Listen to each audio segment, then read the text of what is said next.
Hello my dear students. आप सभी का बहुत बहुत स्वागत है आज की इस वीडियो के अंदर। आज का अपना वीडियो रहने वाला है एक्टिव वॉइस पैसिव वॉइस के ऊपर। Active voice passive voice English grammar के अंदर काफ़ी कॉमन लेकिन बहुत ही ज़्यादा इम्पोर्टेंट टॉपिक है। जो बच्चे स्कूलिंग कर रहे हैं जैसे 10th में है 8th में है उनको भी ये वीडियो यूज़फुल होने वाली है। और जो दोस्त एसएससी बैंक रेलवे इनका एग्ज़ाम की प्रिपरेशन करते हैं या किसी भी ऐसे एग्ज़ाम की प्रिपरेशन करते हैं जिसमें इंग्लिश आता है तो वहाँ पर भी जो है आपको काफ़ी ज़्यादा यूजफुल रहने वाला है, बहुत ही ज़्यादा इंपॉर्टेंट है। तो इसको भी अपन बेसिक से देखेंगे कि एक्टिव पैसिव क्या होता है। तो वीडियो में जो है आप बने रहिए, एंड तक जो है वीडियो को पूरा वॉच करिए ताकि आप जो है चीज़ों को अच्छे से समझ पाएँ। तो चलिए अभी शुरू करते हैं अपन वॉइस। वॉइस आपका टॉपिक है और इसी के दो पार्ट जिनको अपन जानते हैं एक्टिव वॉइस और पैसिव वॉइस के ऊपर। एक्टिव वॉइस और पैसिव वॉइस। अब यहाँ पर अपन बात करते हैं कि आपका जो एक्टिव वॉइस है ये क्या होता है और पैसिव वॉइस है ये क्या होता है। तो मैं आपको ऐसे वर्बली बता रहा हूँ, यहाँ पर कोई डेफिनेशन में नहीं लिखवा रहा इनका, क्योंकि डेफिनेशन आता भी नहीं। केवल आपको इतना पता होना चाहिए कि वाक्य कौन सा वाक्य आपका एक्टिव वॉइस है, कौन सा वाक्य आपका पैसिव वॉइस है। तो एक्टिव वॉइस सिंपल है, जब किसी सेंटेंस के अंदर सब्जेक्ट किसी काम को करता है। जब भी किसी सेंटेंस के अंदर सब्जेक्ट किसी काम को करता है या सब्जेक्ट को इंपॉर्टेंस दिया जाता है तो वो वाक्य आपका एक्टिव वॉइस में होता है। और पैसिव वॉइस जब सब्जेक्ट काम को क्या करता है, रिसीव करता है। जब सब्जेक्ट काम को रिसीव करता है तब वो वाक्य आपका पैसिव में होता है। चलो एक उदाहरण के थ्रू इसको समझते हैं। जैसे मैंने यहां पर लिख दिया, Ram writes Ram writes a letter. Ram writes a letter.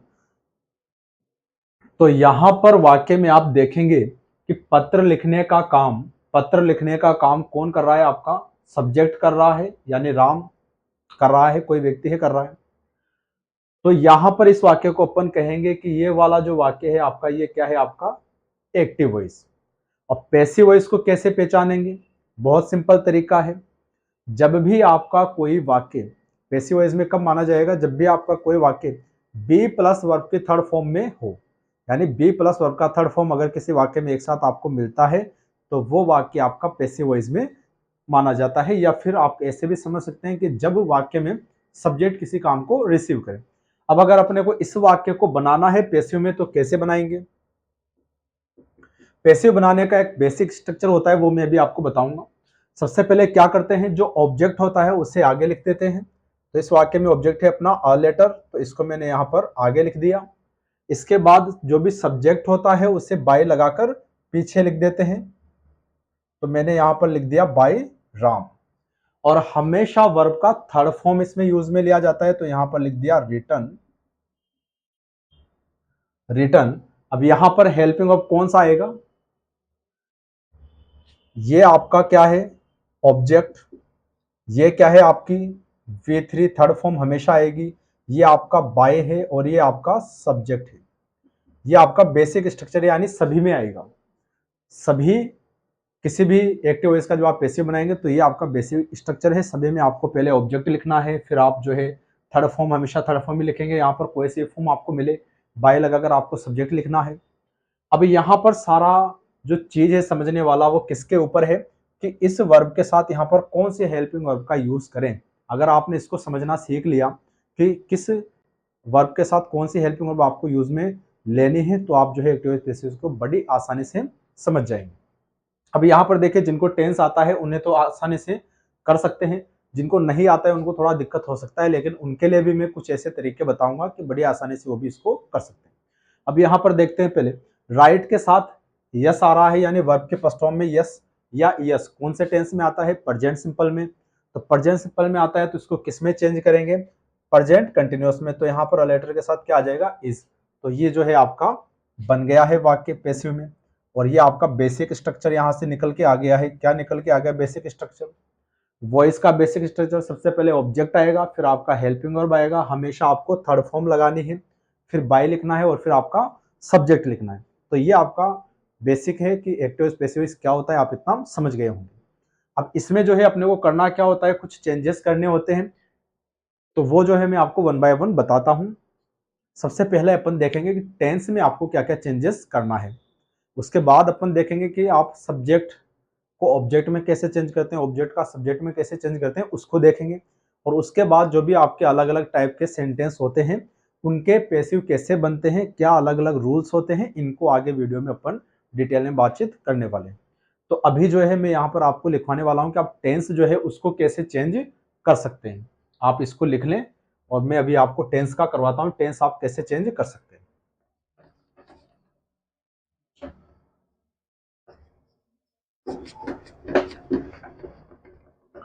तो देखिए, टेंस चेंज करने के लिए जिनको टेंस अच्छे से आता है उनके लिए मैं एक तरीका यहाँ पे बताऊंगा, जिनको नहीं आता है उनके लिए भी एक और तरीका यहाँ पर बताऊंगा। अगर किसी को टेंस नहीं आता है तो इसी चैनल के ऊपर मैंने टेंस के सारे वीडियोस अपलोड किए हुए हैं, आप उनको जाकर देख सकते हैं और समझ सकते हैं। अगर किसी को नहीं भी आता है तो भी घबराने की जरूरत नहीं है, यहाँ पर कुछ और तरीके बताए जाएंगे जिनसे आप बड़ी आसानी से कर सकते हैं।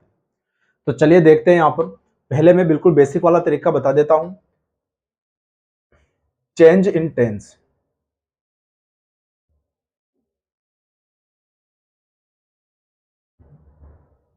यहां पर है आपका एक्टिव वॉइस और इधर है पैसिव। यानी अगर आपको कोई वाक्य आपको V1 और यस या यस दिया जाता है, अगर किसी भी वाक्य में आपको वर्ब की फर्स्ट फॉर्म के साथ यस या यस दिया जाता है और उस वाक्य को आपको पैसिव में चेंज करना है, तो वहां पर आपको हेल्पिंग वर्ब इज, एम और आर का यूज करना है अकॉर्डिंग टू सब्जेक्ट। अगर कोई वाक्य जिसमें आपको V2 दे दिया जाए, वर्ब की सेकंड फॉर्म दे दिया जाए, तो वहां पर आपको हेल्पिंग वर्ब जब पैसिव बनाएंगे तो आपको हेल्पिंग वर्ब वॉज और वर का यूज करना है। अगर कोई वाक्य जिसमें आपको हैज हैव दे दिया जाए, हैज हैव दे दिया जाए, यानी एक्टिव का कोई वाक्य जिसमें हेल्पिंग वर्ब आपको हैज हैव दिया गया है, पैसिव बनाना है, तो आप क्या करेंगे, हैज हैव के साथ आप बीन का यूज करेंगे, हैज बीन और हैव बीन। इसी प्रकार से अगर कोई वाक्य जिसमें आपको हेड दिया गया है तो वहां पर आप हेड बीन का यूज करेंगे। अगर आपको वाक्य के अंदर इज एम आर या फिर आपको वॉज और वर में से कोई हेल्पिंग वर्ब दिखती है, अगर किसी वाक्य में is am are was were में से कोई हेल्पिंग वर्ब दिखती है, उसका आपको पैसिव बनाना है, तो आप क्या करेंगे, हेल्पिंग वर्ब के साथ आपको बीइंग लगा देना है। यानी आप जो भी एचवी आएगी, हेल्पिंग वर्ब आएगी, उसके साथ अपन क्या लगा देंगे, बीइंग लगा देंगे पैसिव बनाते टाइम। इसको आपको ध्यान में रखना है। अगला है, अगर आपको शेल और विल दिया गया है, शेल और विल दिया गया है, तो इसका क्या हो जाएगा आपका, शेल बी और विल बी। अगर आपको शेल हैव और विल हैव दिया गया है, शेल हैव और विल हैव दिया गया है, तो इसको किस में चेंज कर देंगे, शेल हैव बीन और विल हैव बीन। इसका बन जाएगा शेल हैव बीन और विल हैव बीन। तो कहने का मतलब है कि अगर आपको प्रेजेंट सिंपल है, यस या यस दिया गया है, तो प्रेजेंट कंटिन्यूअस में यानी जेएमआर में चेंज करेंगे। वर्ब की सेकंड फॉर्म यानी पास्ट सिंपल है तो पास्ट कंटिन्यूअस वॉज वर्ब में चेंज करेंगे। हैज हैव प्रेजेंट परफेक्ट है तो प्रेजेंट परफेक्ट कंटिन्यूअस यानी हैज बीन और हैव बीन में चेंज करेंगे। पास्ट परफेक्ट है यानी हेड है तो हेड बीन में चेंज कर देंगे। अगर is am are was were है तो हेल्पिंग वर्ब के साथ आप बीइंग का यूज करेंगे। शेल और विल है तो शेल बी और विल बी का यूज करेंगे। शेल हैव और विल हैव है तो शेल हैव बीन और विल हैव बीन का आप यूज करेंगे। आपका जो है चार टेंस का पैसिव नहीं बनता है। एक तो होता है आपका फ्यूचर कंटिन्यूअस और आपके तीनों परफेक्ट कंटिन्यूअस, जैसे present perfect continuous, past perfect continuous और फ्यूचर परफेक्ट कंटिन्यूअस, इनका नहीं बनता, बाकी सबका बनता है। अब जिनको अगर टेंस अच्छे से आते हैं तो वो एक और थोड़ा एडवांस तरीके से समझ सकते हैं। एडवांस तरीका क्या होता है, 1 2 3 4 वाला फॉर्मूला। ये 1 2 3 4 क्या होता है, 1 2 3 4 का मतलब है कि हर टेंस को 4 पार्ट के अंदर डिवाइड किया गया है। पहला टाइप सिंपल और इंडेफिनिट होता है, दूसरा कंटिन्यूअस, तीसरा परफेक्ट, चौथा परफेक्ट कंटिन्यूअस। तो उसी को दिखाता है यहाँ पर। पहला किसको दिखाएगा? सिंपल को, दूसरा कंटिन्यूअस को, तीसरा परफेक्ट, चौथा परफेक्ट कंटिन्यूअस को। अब अगर कोई वाक्य आपको एक्टिव के अंदर पहला नंबर पर दिया गया है, यानी सिंपल का दिया है, चाहे प्रेजेंट सिंपल हो, पास्ट सिंपल हो या फ्यूचर सिंपल हो, तो उसे आप किस में चेंज कर देंगे? सेकंड वाले में। यानी प्रेजेंट सिंपल है तो किस में चला जाएगा? प्रेजेंट कंटिन्यूअस में। पास्ट सिंपल है तो पास्ट कंटिन्यूअस में। फ्यूचर सिंपल है तो फ्यूचर कंटिन्यूअस। अगर कोई वाक्य आपको परफेक्ट वाला दिया गया है, जैसे प्रेजेंट परफेक्ट है तो किस में चेंज हो जाएगा? प्रेजेंट परफेक्ट कंटिन्यूअस में। पास्ट परफेक्ट है तो पास्ट परफेक्ट कंटिन्यूअस में। फ्यूचर परफेक्ट है तो फ्यूचर परफेक्ट कंटिन्यूअस में। अगर कोई वाक्य कंटिन्यूअस वाला दिया गया है, जैसे एजिमार वोजर वाला, तो इसके साथ आप क्या लगा देंगे? बीइंग लगा देंगे। तो इस तरह से भी जो है आप ध्यान रख सकते हैं। एक और तरीका होता है, बी की फॉर्म से भी इसको किया जाता है, वो भी मैं आपको अगले वीडियोस में बता दूंगा। अभी अपन बेसिक देख रहे हैं तो इतना काफी है। इसके बाद अपन करेंगे यहाँ पर आपके प्रोनाउन वाली टेबल को चेंज करना देखेंगे, और इसके बाद अपन असर्टिव सेंटेंस इस वीडियो में कंप्लीट करेंगे। और आपका डबल ऑब्जेक्ट वाला, हाँ चल रहा है, डबल ऑब्जेक्ट वाला, असर्टिव सेंटेंस और मॉडल वर्ब वाले भी कर लेंगे, और अनइम्पोर्टेंट सब्जेक्ट वाले भी कर लेंगे। फिर जो है आपके 2-3 सेंटेंस रह जाएंगे, उनको अगले नेक्स्ट वीडियो में कंप्लीट कर लेंगे। तो यहाँ तक जो है सभी को समझ में आ गया होगा। इसको जो है आप नोट डाउन कर ले। तो चलिए अभी शुरू करते हैं अब अगला वाला।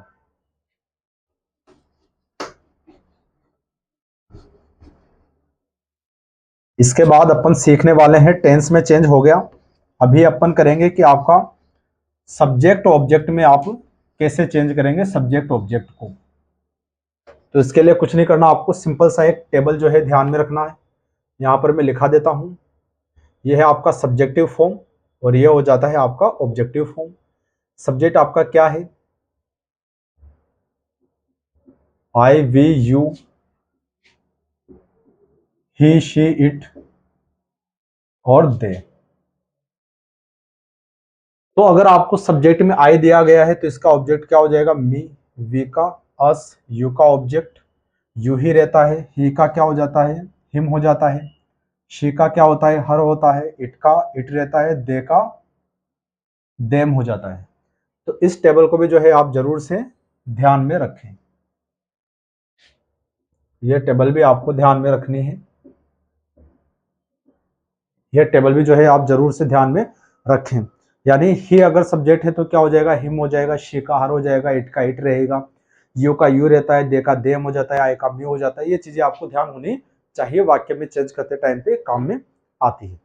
चलिए अब देखते हैं असर्टिव टाइप के सेंटेंस। जैसे पहला वाक्य यहां पर दिया गया है, he plays football. He plays football, ये एक असर्टिव टाइप का, अफर्मेटिव टाइप का सेंटेंस है। ही प्लेज फुटबॉल, वह क्या खेलता है? फुटबॉल खेलता है। ये आपका क्या है? एक्टिव वॉइस है। इसका क्या बनाना है? अपने को पैसिव बनाना है।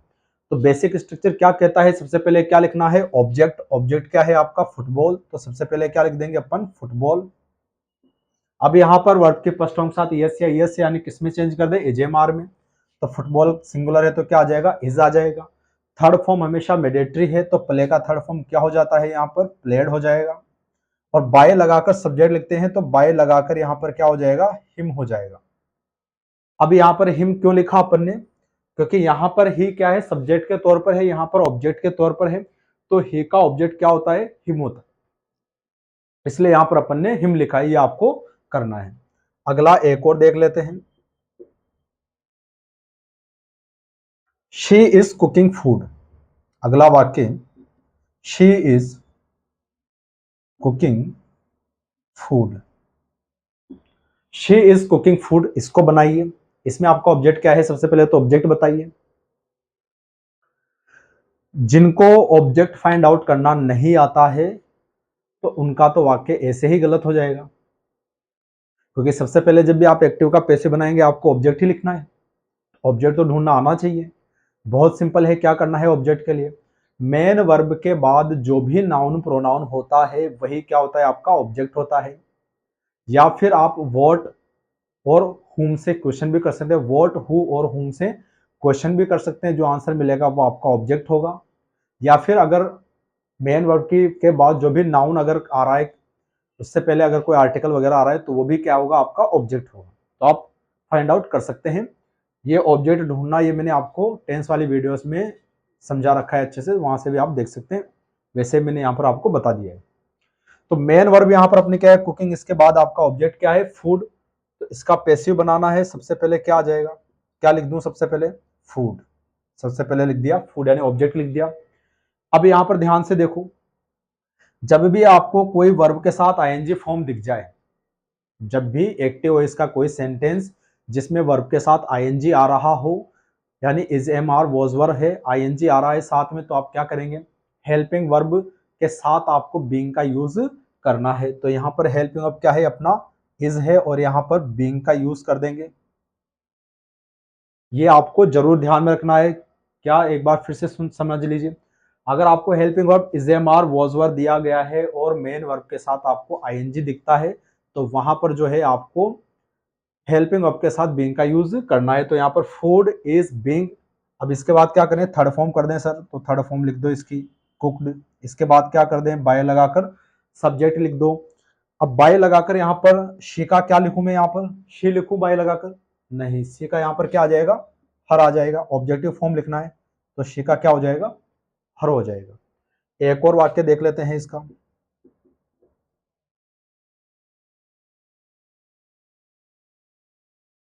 We have we have we have finished our work. We have finished our work. अब इसका आपको क्या बनाना है, पैसिव बनाना है। तो सबसे पहले क्या लिखेंगे, सबसे पहले अपन लिखेंगे यहाँ पर आपका ऑब्जेक्ट। ऑब्जेक्ट क्या है, आवर वर्क। तो यहाँ पर आ जाएगा आवर वर्क, आवर वर्क। अब यहाँ पर हैज हैव है, तो क्या करें, साथ में बीन लगा दें। Our work have been. यहाँ पर ऑलरेडी थर्ड फॉर्म है, तो थर्ड फॉर्म ही आती है, तो लिख देंगे finished. Our work have been finished. By लगाकर वी का क्या कर देंगे यहाँ पर, अस, बाय अस। तो ये आपका जो है ऑब्जेक्ट बन गया। तो इस तरह से आप किसी भी असर्टिव टाइप के सेंटेंस जो है उनका आप पैसिव बड़ी आसानी से जो है बना सकते हैं। यहाँ तक कोई दिक्कत मेरे ख्याल से किसी को नहीं होगी, यहाँ तक आप समझ गए होंगे। अगला अपन असर्टिव सेंटेंस करने के बाद अब अपन अगला करते हैं यहाँ पर आपका डबल ऑब्जेक्ट वाला वाक्य। अगर किसी वाक्य में दो ऑब्जेक्ट एक साथ आ जाते हैं, तो उनका आप पैसिव कैसे बनाएंगे। तो इसको जो है आप नोट डाउन कर लें, उसके बाद अपन देखते हैं डबल ऑब्जेक्ट वाला वाक्य। तो चलिए अभी करते हैं अपन डबल ऑब्जेक्ट वाला वाक्य।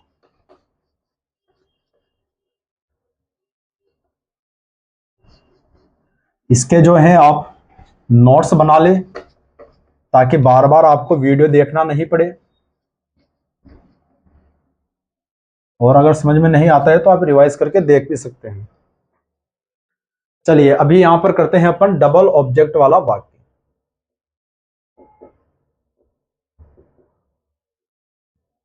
Double objects. अगर किसी वाक्य में आपको दो ऑब्जेक्ट मिल जाएं, तो उनका पैसिव कैसे बनाएं।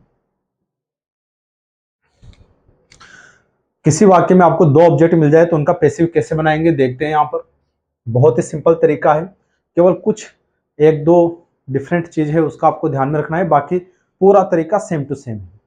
जैसे यहां पर लिख दिया, ही टीच अस इंग्लिश। ही टीच अस इंग्लिश। ही टीच अस इंग्लिश। वो हमें क्या पढ़ाते हैं,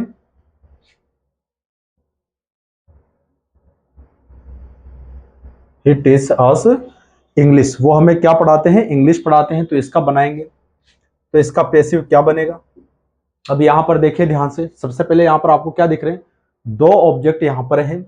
पहला ऑब्जेक्ट आपका ये वाला है, पहला ऑब्जेक्ट अस है। दूसरा ऑब्जेक्ट आपका सब्जेक्ट का नाम है इंग्लिश, ये आपका दूसरा वाला ऑब्जेक्ट है, ठीक है। तो इसका बनाएंगे। अब सबसे पहले देखिए यहां पर आपको क्या करना है, दो ऑब्जेक्ट जब आपको दिए जाते हैं, जो भी ऑब्जेक्ट आपको पहले दिया जा रहा है उसको अपन पहले लिखेंगे। तो यहाँ पर उसको पहले इधर लाएंगे, तो सब्जेक्टिव हो जाएगा। तो क्या हो जाएगा यहाँ पर, इसका वी हो जाएगा। इसके बाद यहाँ पर क्या कर देंगे, फर्स्ट फॉर्म के साथ यस या यस है कंटिन्यूस में चेंज करेंगे तो क्या आ जाएगा, यहाँ पर आर आ जाएगा, we are.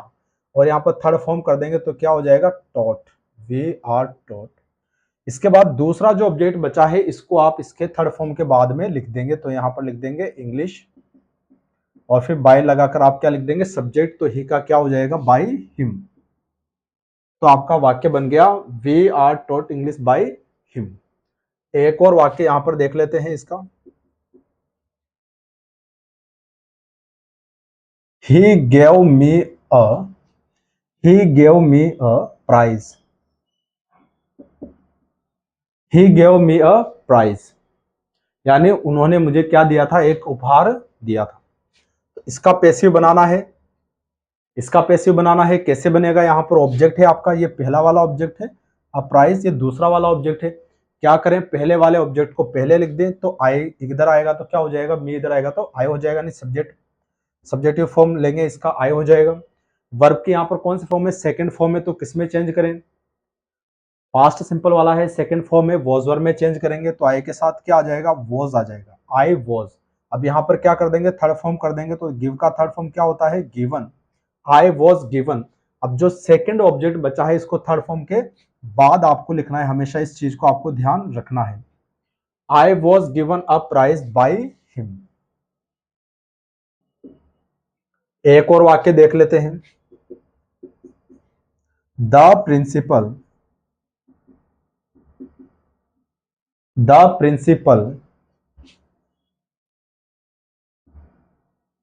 gave me the principal gave me a good advice. The principal gave me a good advice. A good advice. The principal gave me a good advice. तो इसका पैसिव देख लेते हैं। यहाँ पर सबसे पहले यहाँ पर आप देखेंगे कितने ऑब्जेक्ट हैं, ये पहला वाला ऑब्जेक्ट है और ये आपका दूसरा वाला ऑब्जेक्ट है। कैसे पता चला, नाउन आ रहा है यहाँ पर, तो ये भी आपका ऑब्जेक्ट है। तो सबसे पहले क्या करें, इसको आगे लिख देंगे पहले वाले ऑब्जेक्ट को, तो क्या हो जाएगा, आई हो जाएगा। यहाँ पर क्या आ जाएगा, वॉज आ जाएगा, थर्ड फॉर्म कर देंगे तो क्या हो जाएगा, गिवन, क्योंकि ये भी पास्ट सिंपल का है, सेकंड फॉर्म आ रहा है, तो आई वॉज गिवन। इसके बाद सेकंड वाला ऑब्जेक्ट लिख देंगे, a good advice by the principal, by the principal. तो इस तरह से जो है आप इन वाक्यों को बड़ी आसानी से चेंज कर सकते हैं, डबल ऑब्जेक्ट वाले वाक्यों को। मेरे ख्याल से यहां तक आपको समझ में आ गया होगा, यहां तक किसी को कोई दिक्कत नहीं होगी। इसके बाद जो है अपन करते हैं आपका, इसके बाद जो आपका अनइम्पोर्टेंट सब्जेक्ट वाला रहता है और आपका मॉडल वर्ब वाला होता है, उसको जो है अपन अगले वाले वीडियो में कंप्लीट कर लेंगे। तो मिलते हैं नेक्स्ट वीडियो में। अगर वीडियो अच्छा लगा है तो इसे लाइक कर दें। मिलते हैं नेक्स्ट वीडियो में।